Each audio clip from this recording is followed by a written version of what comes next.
meditation, all of this is a sham. I don't think this works. That kind of a person. I was quite affected by other people's emotions or even my personal emotions when some things don't go your way. Not expecting to reach this state Yeah, in the beginning is important. no Yeah. expectations, just go with the flow. Again, flow being the key word here. I think it was a way of me also invoking the feminine energies, and me being a person who was never a person who was talking about something so feminine. Talking about all of that actually made a lot of change in my life, Hmm. right? So that's kind of helped me get better at being a better person at work, a better wife, a better mom, for that matter, and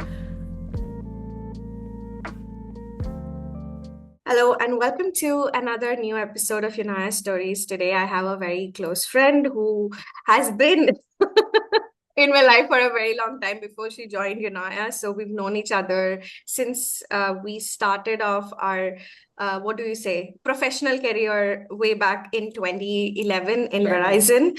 And today I have Namita, who's going to be sharing her Unaya story and actually more of her spiritual journey in the last couple of years. So, as I said, we've been friends since 2011. We've known each other a long time. And it's interesting how she became a part of Unaya and ultimately went on this amazing spiritual journey. So that is a story that I'm here to share today. If you're new to this series, Unaya Stories is a bunch of stories, people that I want you to meet, understand their spiritual journey, people from different in terms of their lifestyles and work that they do and everything, and their unique personalities and how they kind of still go on the spiritual journey, how they make it their own, and how they've evolved and expanded. So that's what Unaya Stories, and Unaya is my membership. So these are folks who've been inside Unaya for a very, very long time, basically. So that is a little bit about Unaya Stories. So now let's go and meet Namita. Let's go. Namita, do tell us a little about yourself before we jump into everything else. Oh, dang. Okay. Hey everyone, I'm Namita, and as Reshma has quite, liberally told you guys, we've been friends for quite some time. When she launched Eunoia, I literally had no clue what she was doing because I knew this girl in a separate light Yeah. way before a lot of you folks know her as a communication coach or, as a spiritual, mentor who kind of helps you, handholds you, and all of this. So I was like, what is this girl doing? And that was my initial thought when she put out her first story about Eunoia.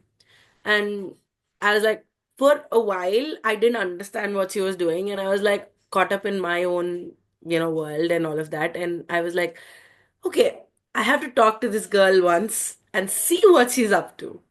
And I pinged her. I mean, I'm a curious soul, so I kind of pinged her. I said, listen, what is Eunoia?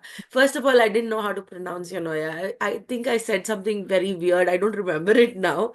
I asked, how do you pronounce this? Like, can you tell me how you pronounce this? And she was like, huh, okay, this is what it is, and all of this. And me being me, I am curious about a lot of things. So I wanted to explore. So I said, okay, fine. Like, let's see what this is all about. And trust me, I wouldn't say I'm a spiritual person before this. Um, yes, I did believe in God. I'm not somebody who is not that kind of spiritual, but I was more like meditation, all of this is a sham. I don't think this works. That kind of a person.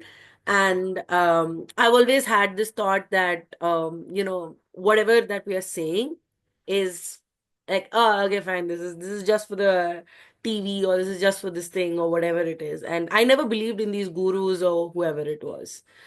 So my journey with Eunoia, when she hit me with the membership, I was like, this is a lot. And I procrastinated quite a bit.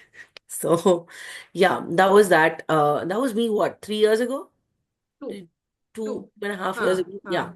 And slowly, but as we progressed, I didn't understand a lot of things they spoke. She launched her first retreat, and I went there mainly for girl time. Okay, mainly for girl time. But when I went there, everything shifted because you could see a community, you could see somebody who's guiding you through things. And I was very intrigued with the way she was, with the way Reshma kind of conducted the sessions, the whole content piece and all of that. Trust me, I was a newbie at that point of time. And when everybody were talking about, tapping into their intuition and all of that, I was like, uh-huh. And when I went to the retreat, it completely shifted. And here I am now talking about a lot of stuff that I've been doing with Yonaya. So yeah, quite a journey. Yeah, I think what's interesting is how quickly you picked up things. It just kind of like, I think that was very interesting. And I kind of want to give a little bit of background, I think, in terms of having kids and having a job and then managing another business. So I would like for you to kind of talk about that, because I feel that a lot of people think that this is for folks who have a lot of time in their hands. Oh So no. I think that is something that I would love for you to kind of talk about with, despite all of the things, responsibilities and work that you have. So still managing to actually kind of move into the space pretty quickly and adapt and actually do a lot more for that matter. We'll get into that. But yeah, let's talk about that a little bit. So it was not a easy journey, honestly. It was me kind of thinking or overthinking for that matter, when is the right time? What is the time I need to spend for this? And I do remember asking Reshma also these questions like, you think I should wake up early to do this, or do you think I should do it this way? Because I've always been the person who had a lot going on. And for me, that itself was overwhelming. And one of the topics she actually spoke in Eunoia kind of made sense to me a lot. And that was human design. Honestly, when I realized my type, I was like, oh, yes, this is why I need rest. I used to feel guilty that I was taking a lot of rest. I was taking a lot of breaks. I couldn't pick things up as fast as some of my other friends who were other human design types were picking stuff up. And I was like, maybe I'm wired wrong, maybe I'm just not doing enough. And when I realized that, things started falling into place. Like it was more like a domino effect, if you ask me. When I realized my type, I was like, okay, there's no right time to do this. It's when you feel right about yourself. And as she said, I have quite a busy life. And for me, it was more like doing micro stuff, which Mm. helped me quite a bit. And she does have a module called Micro Lessons. So I kind of tap into that quite a bit. And habit stacking for that matter. So whenever I'm maybe cooking or anything, if it's not a spiritual practice or whatever it is, like it's not the meditation part of it or whatever it is, I would listen in when I'm cooking. I would listen in and try to understand what she's trying to say, synchronicities or anything about whatever she spoke about. I used to think about it, oh, so this is what it is, and kind of stuff. And that's how I picked up. And there was a point in time when I wanted to get into meditation. I couldn't sit still for 5 seconds. My mind was always racing and all of this. And then she launched her 30-day practice, harmony Mm. practices, I guess. That was the only time I actually stuck to something, and I actually won an award for that, didn't I? Yes. Yeah. So I stuck to something, and that kind of pivoted. Like the way I looked at things kind of pivoted. You can be busy all you want. All you need is a minute of presence, Mm. mindfulness. Even just 1 minute, you lie down and you don't think about anything. You just feel yourself. I think that's something what I have learned profoundly from Eunoia. So even though like you can be a busy person, you can be somebody who's doing gazillion things. If you can just find that 1 minute, Mm. I think that kind of helps you trigger the whole domino effect of getting into self practices yourself. I kind of like that, because it one of the things that you also spoke about was figuring it out how it make Mm. works for you and adding it to your routine. I think a lot of people initially, they're just concerned about how am I supposed to do so many practices, am I supposed to be regular. I think the figuring out that kind of creates more overwhelm, because why not go with the flow and let things fall into place wherever it needs to fall into place, right? Yes. So yeah, thank you for sharing that bit, because I think it's important to understand when people don't have time, how do they still kind of work with this? And a mindful minute is all Yeah, you all you need to need. begin with. Yeah. I like that. So, because we spoke about human design, I'd love to kind of get your learning takeaways, insights. Let's talk about human design, one of my another favorite topics of mine. Yeah. Oh, yes. When I heard the term human design, it was first from her only. And I was like, what the hell is human design? I was like, what in the world is this?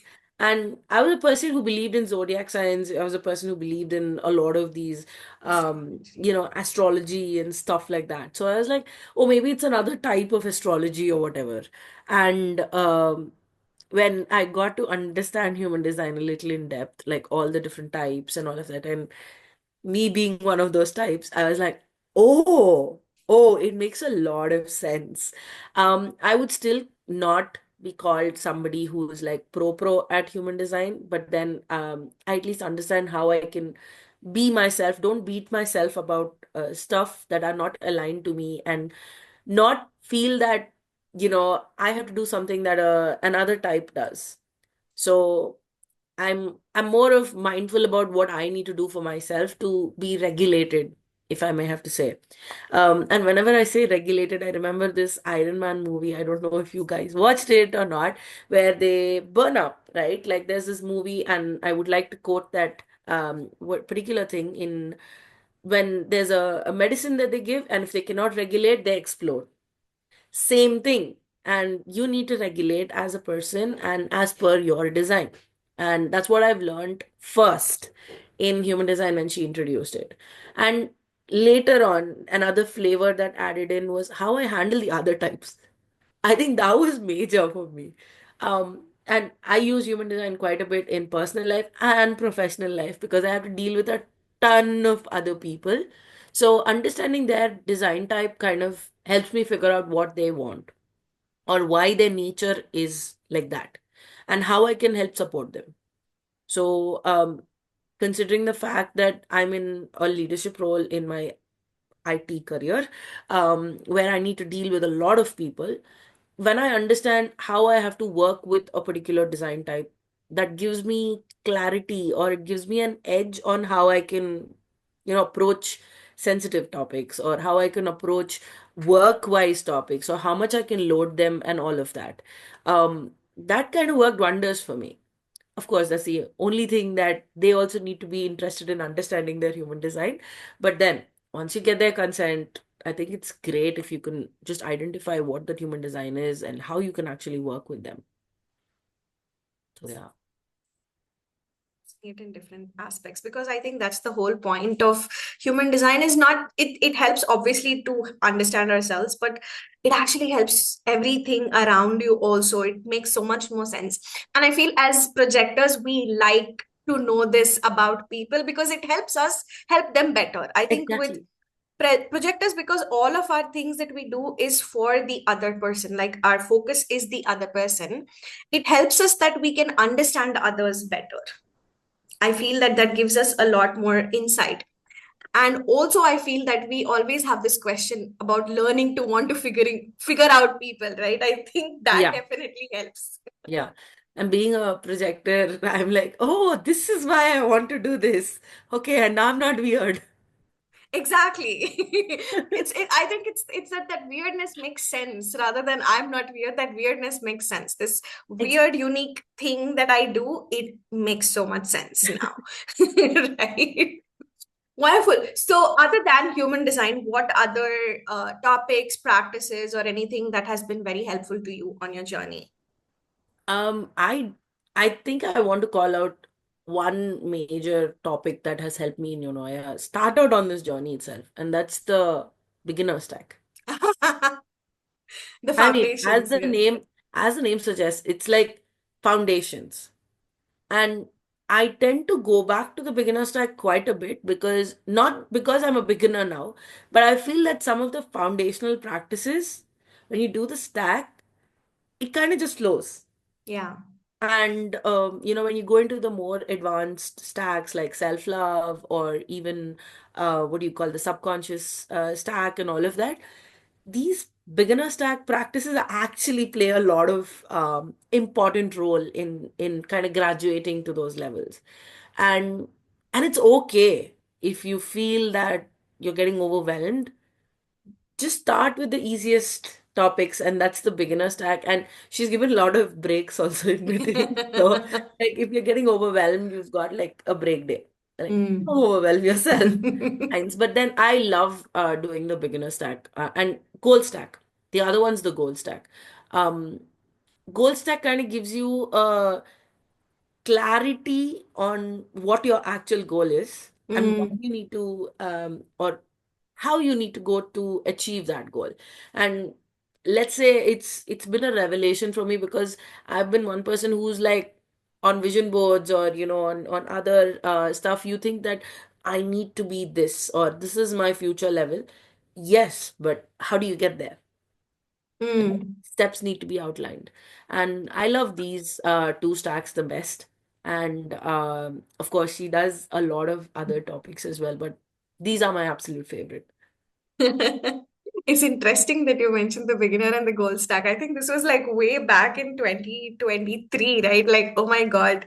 Yeah. And even now I keep telling them, these are your foundations, please do them. I'm kind of surprised that you're talking about that actually. I know, I know. Even though, like, I think we've reached a phase in life that, okay, beginner stack is for beginners only, but then they are like foundations. And, Mm, going back to them again and again actually helps you deepen that practice, if you right. understand what I'm trying to say. Like, practice makes a man perfect. Go back to the beginner stack if you want to do it Yeah. again.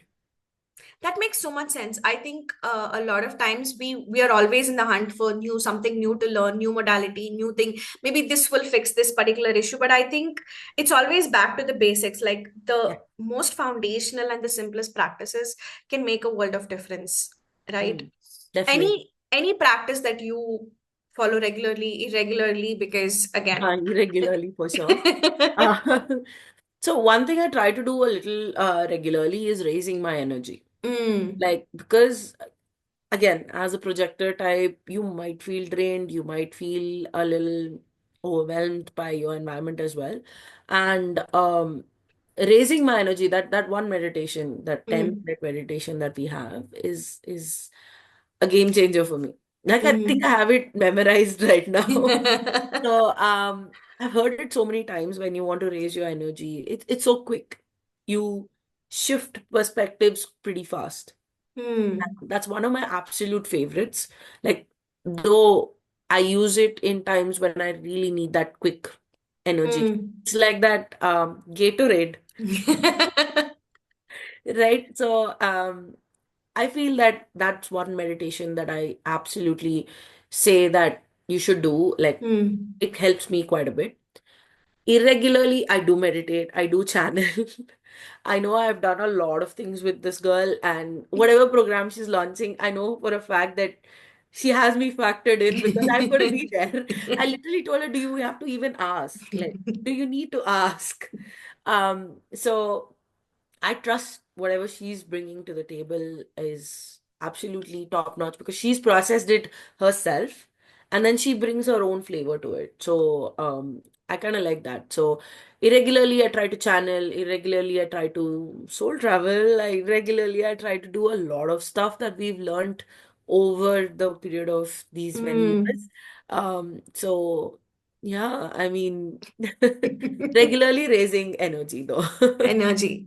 I like that. So it kind of helps. I think makes sense. Raising energy helps overall when you're dealing Hmm. with a lot of people, which you do have to do Yeah. on a more regular basis. I can say I'm chilled out because it's just me most of the time, at home, and it's easier. The only time I do get affected is when I'm in sessions or, with people, which is very rare cases, I would say. It's like once in a while. But I think it makes sense that day in, day out, you're working a lot with Hmm. people.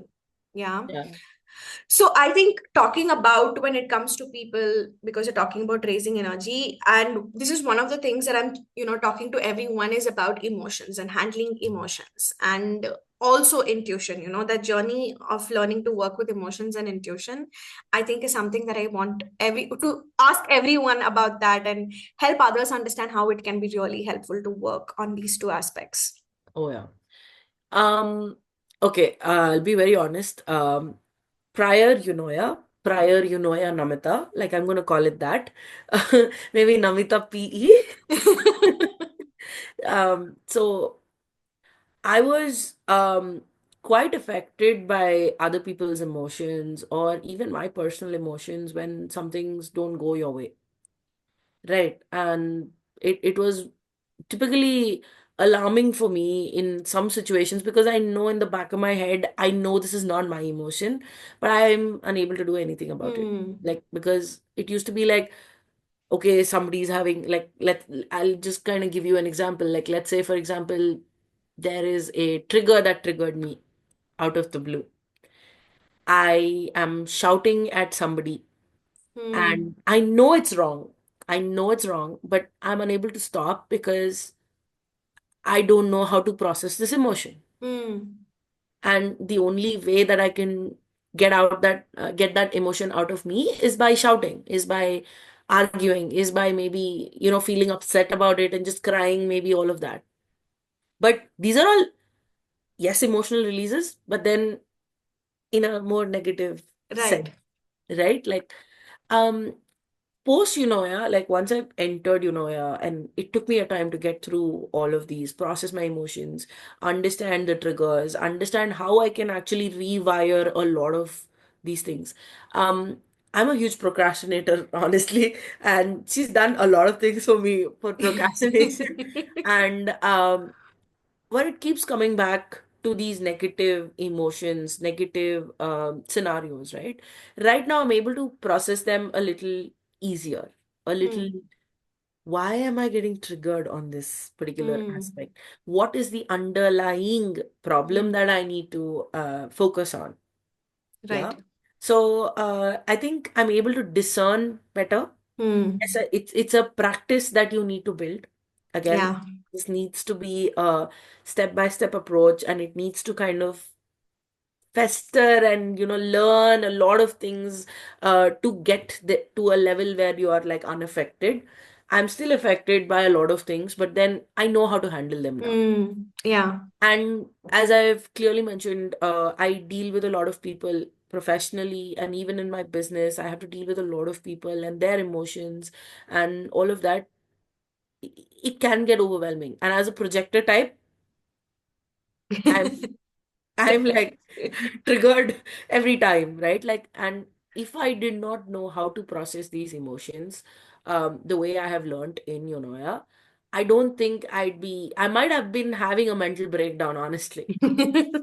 Literally. I mean, for the amount of pressure I've been taking or, Yeah. whatever that I've been having, I feel that this has helped me get better at myself too, Hmm. you Yeah. know, because a fundamental aspect that I have learned in Yonoya is one self-love. Hmm. You first, then you look out for others. I I keep saying at times I feel, it's about all about being selfish initially. Become selfish True. and take care of yourself. Like it's focus on you, put yourself in a bubble and focus on you, not feeling bad about it.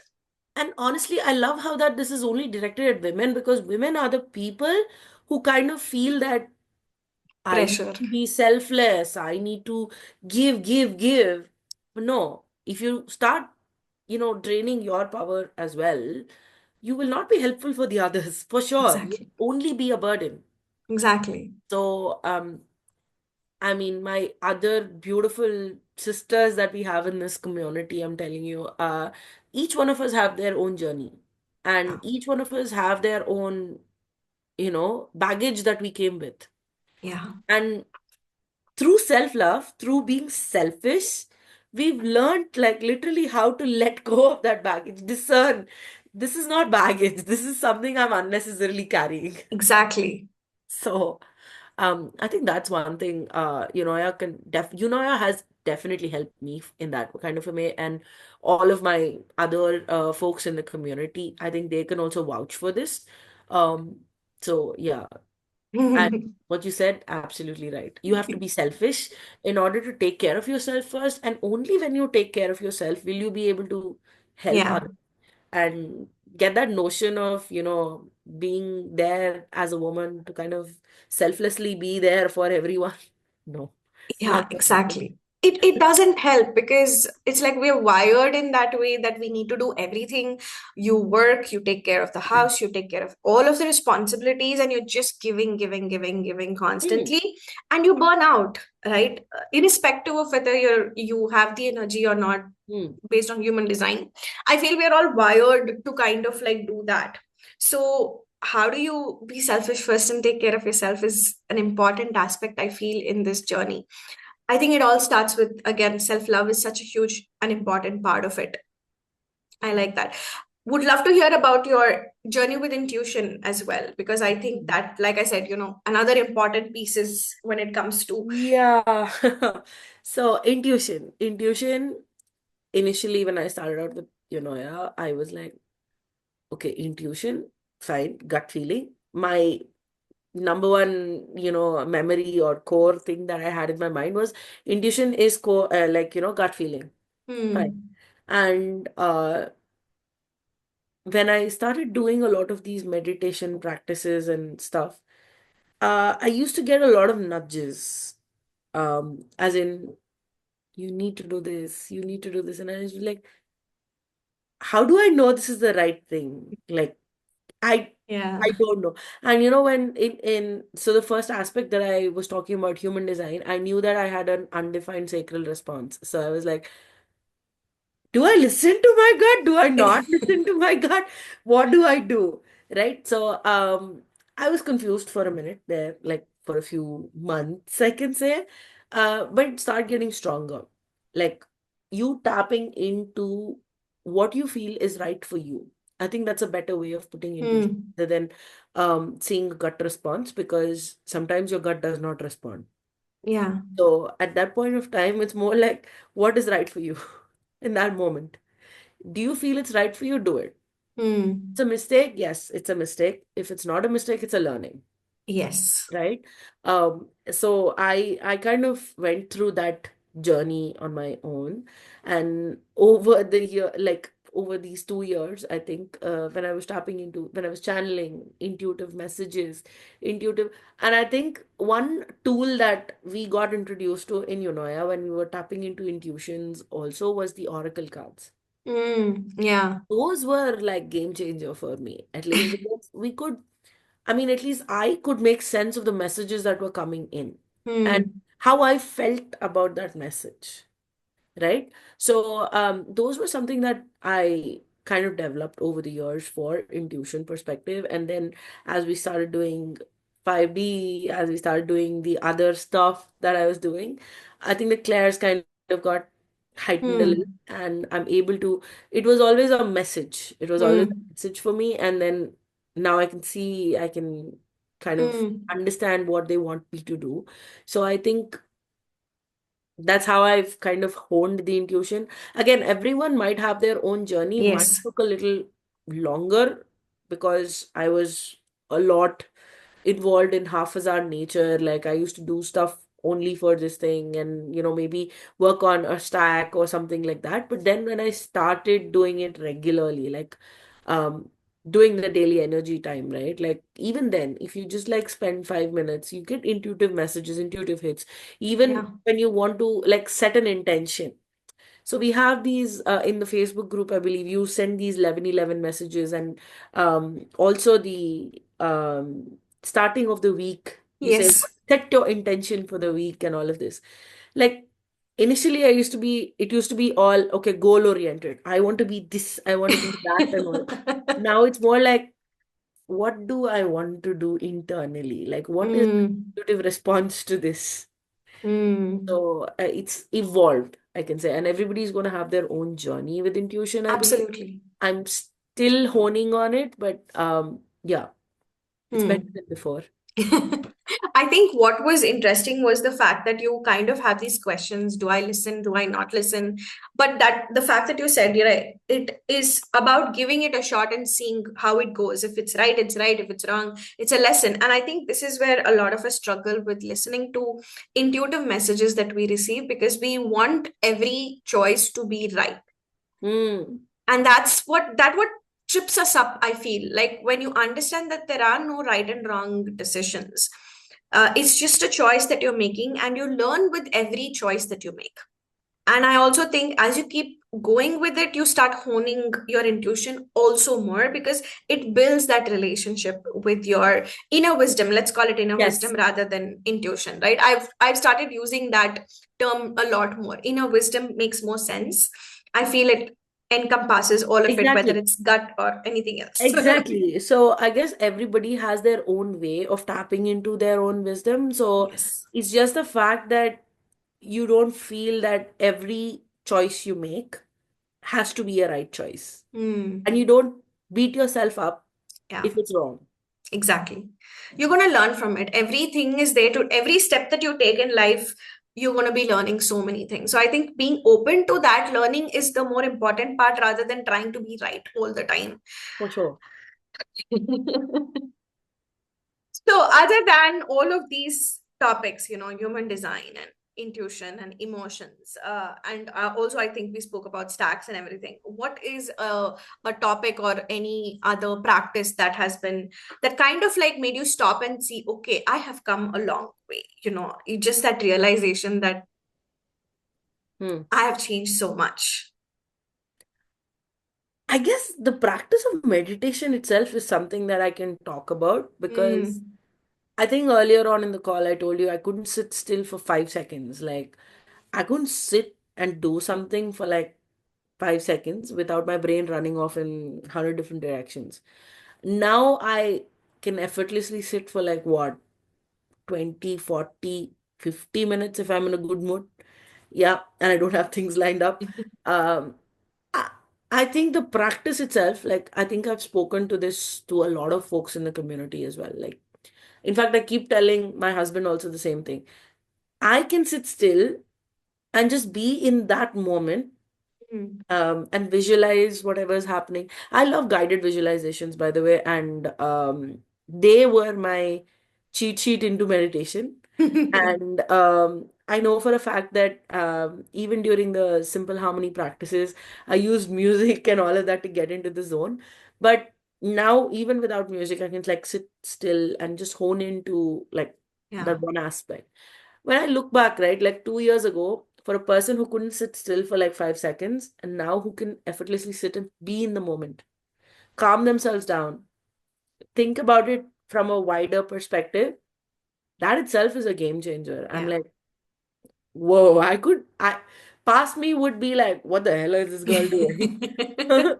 So, I think that's something that I would say one practice that I can say that, whoa, Hmm. this is something that I've honed. Yeah, that makes sense. I think I remember that you were very consistent. Like we said, you got the reward for it as well, which I feel makes sense, because I think that made a huge difference in how things proceeded further on, and all of the different things that we did after that kind of Oh, like just. I think it just amplified it, and I'm so glad now looking back that we decided that was going to be a quarter of practices. That quarter we're going to focus on practices more than anything else, like the implementation of things. So I'm glad now looking back, that because that shifted a lot for a lot of oh people, and yeah. interestingly, a lot of folks did well in that meditation challenge. But Yes. funnily enough, that was the second year of Unaya. It was not in the first year of Unaya, because here's the thing, right? I feel that everyone, like I say, everyone is going to have your own journey, but at the same time, it was not always about you need to sit with yourself kind of a thing. We learned a lot of different practices until we was like, okay, now let's focus on meditation. Can we now sit still for some time and be with us? And it I feel the challenge again is the perfection that comes, and we want Hmm. it to be perfect in the very first go and everything to Not make gonna be sense. possible. I think that's the thing. We're going to have a journey with it, right? Yeah. So it's going to build on it. You're going to have to figure out ways to make it work for you. And eventually, like you said, so many changes. You needed music, you needed guided. Now you can sit without any Yeah. of it. So, Yes. not expecting to reach this state Yeah. in the beginning is important. No Yeah. expectations, just go with the flow. Again, flow being the key word here. Absolutely. One of the, I think, important pieces, that feminine energy, because I think a lot of us are in that, we're, Yeah. I think, conditioned to be in that masculine energy, to work in that, because that's how you get things done. That's how you get to keep helping everyone around you. But I think that feminine energy is like calls you to come back to yourself and like work on yourself, like listen to yourself. So with feminine energy, I think we need to talk about this piece. So a little context. So Namita and I, both of us learned the Akashic records last year, and so one of the things that we kind of co-created Yeah. with Namita leading it through the Akashic records was invoking the divine feminine. It's a small piece that we did, which is like the first set that goes into more of eventually masculine feminine energy integration and Integration. all of that. But starting off with the whole idea of divine feminine, right? Tapping into the divine feminine, as such, is the energy is a lot of the divine feminine, but there is, I feel, a balance is there where we do try to focus more on the feminine energy. The balance is always there with the practices, with the doing, with the focus being there. However, this was specifically a beautiful piece that was guided by Goddess Valeria from the Akashic records. So I think I'd love for Namita to talk about it, because she was the one Yeah. where it all kick started, and I was more of like, another part of the whole process.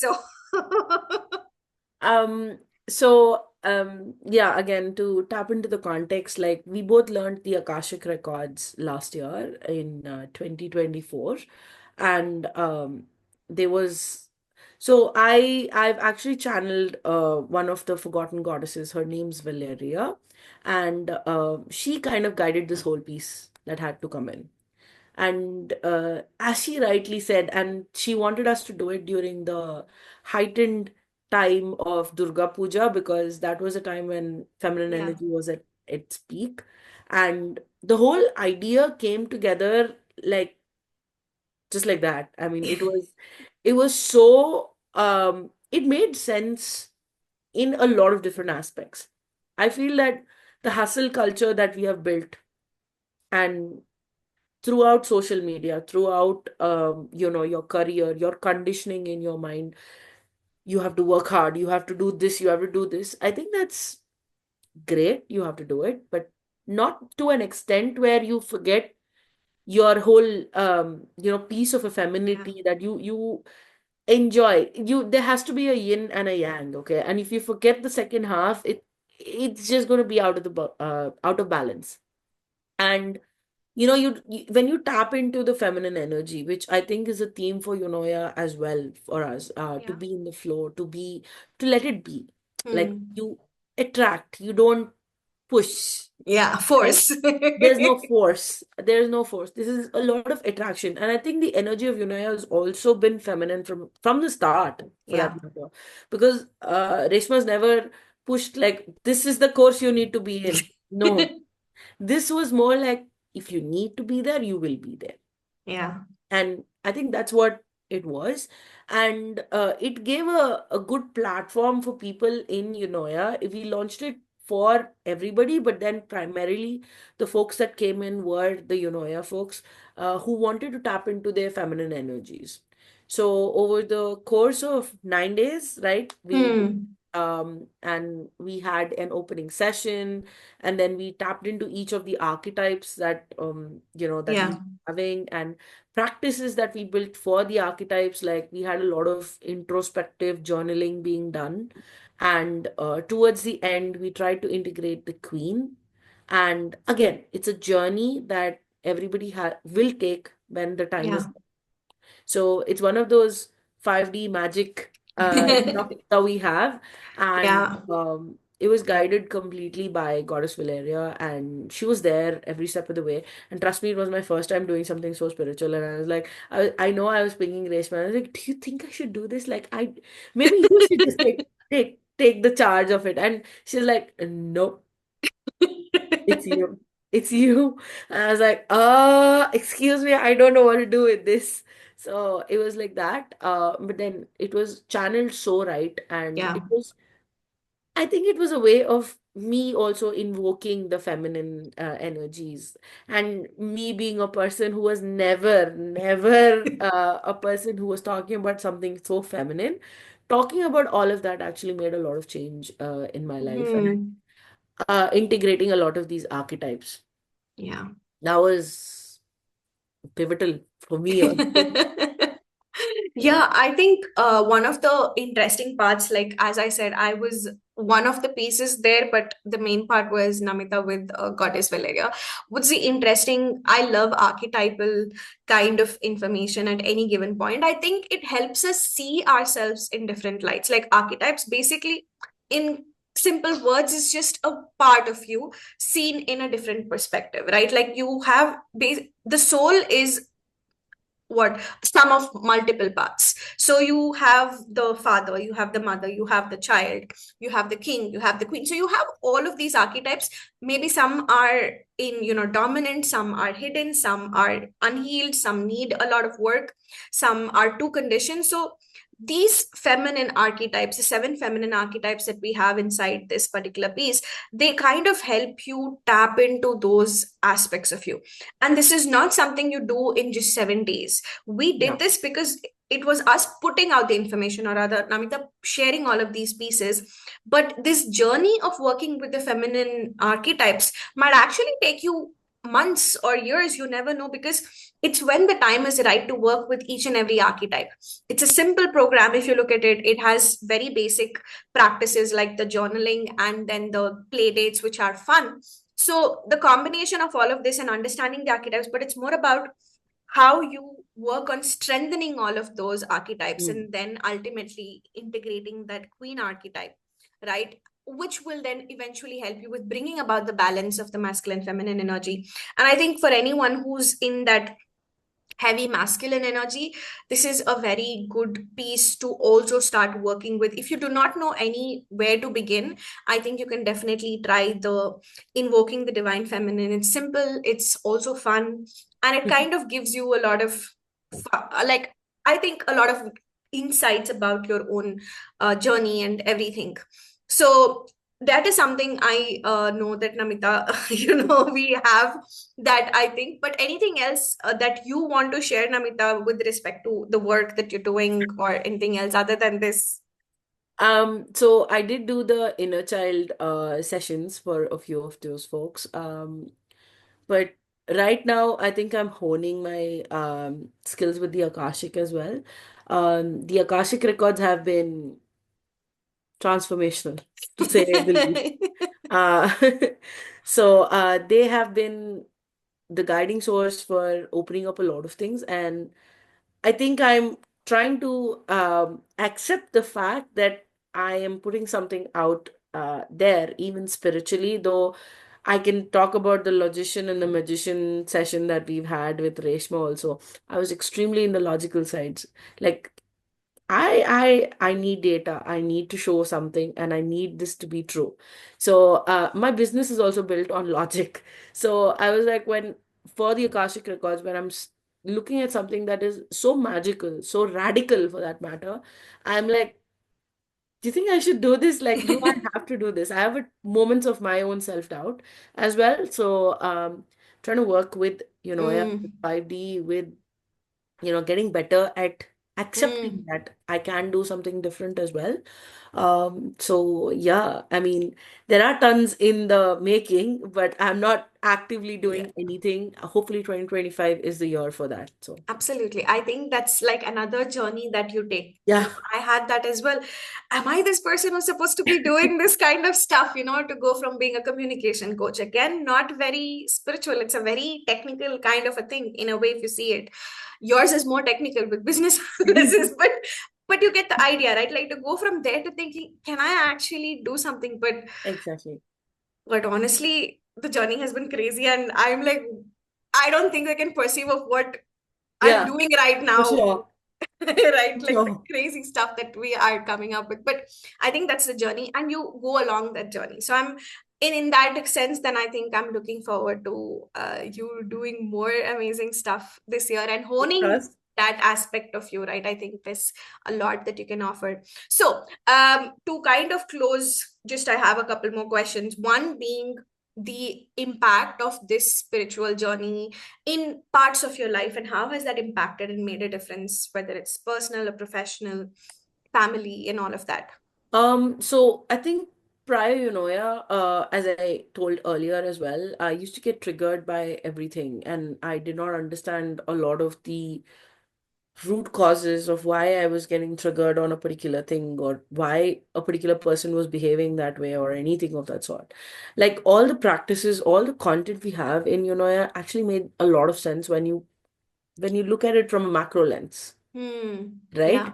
You can't be so microscopical, and you just can't put your focus on one thing, and you're like, okay, I'm just going to learn meditation from and no, when Yeah. you kind of integrate everything that you've learned over, or process that information, in fact, like there's so much of stuff out there, and I know for a fact there's some stuff that I have not even touched.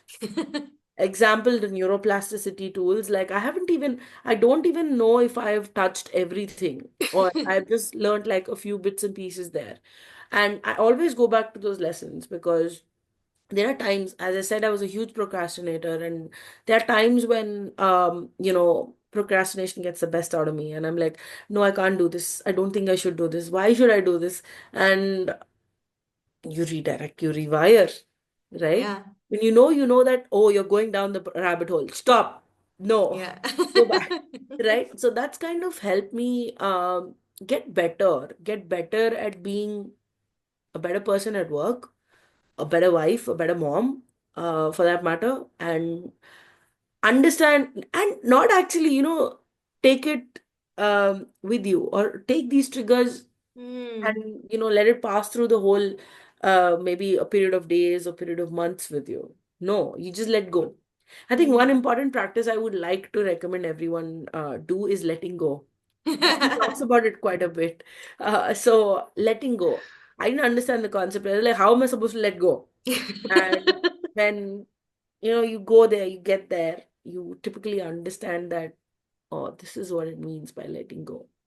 Yeah. Like, you accept. Acceptance is key. Yeah. So all these practices actually kind of made sense for me personally, and kind of elevated my thinking levels, or my level of Hmm. affecting, like anything that's affecting me doesn't affect me that much right now. I'm Yeah. more centered, grounded, if I have to say. So I think that's one thing that I. Lovely. Wonderful. I think that is what we need when you have so many things happening in your life. I think being able to be there in that moment and then not take things ahead with you, and being able to just move through it and keep having fun and enjoying days at the day as it comes. I feel these are the most simple things, Yeah, but they make a profound effect on how you're living your life and how you feel about everything overall. So thank you. And with that, like a final question for anyone who actually, maybe someone like you who is that analytical, who is like, I don't believe in this kind of stuff, or who is like skeptical about all of this.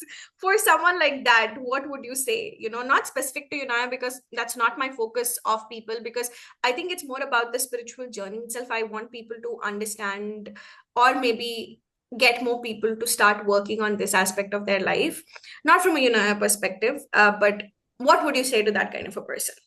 I would say be curious. I Be love that. curious. And I was curious. Honestly, I was like, what is this? I need Mm, to know. And I was more like curious, and I wanted to get in, and that's how I've learned this. And what is going to happen? Like, if you're being curious, all you have to do is just learn about it. Learn about it maybe in the most basic sense possible. If it triggers a happiness in you, if it triggers a little joy in you, continue. If you feel that it's not right for you, you're free to choose whichever path you want to. Again, not everybody will be inclined to go this route. So, Exactly. which is fine, which is absolutely okay. But if you have that one moment to think about even starting anything spiritual for that matter, and I wouldn't actually call it spiritual as in like Baba kind of meditation, but then spiritual is something that I say being with yourself, Yeah. being for yourself, being there for yourself, right? So that's also spirituality in a way. So be curious. Just take that one step. See if it's working for you. I love curiosity. I think that's kind of gotten me where into different rabbit No. holes, right? Curiosity, like what is there? Let's explore, kind of a thing.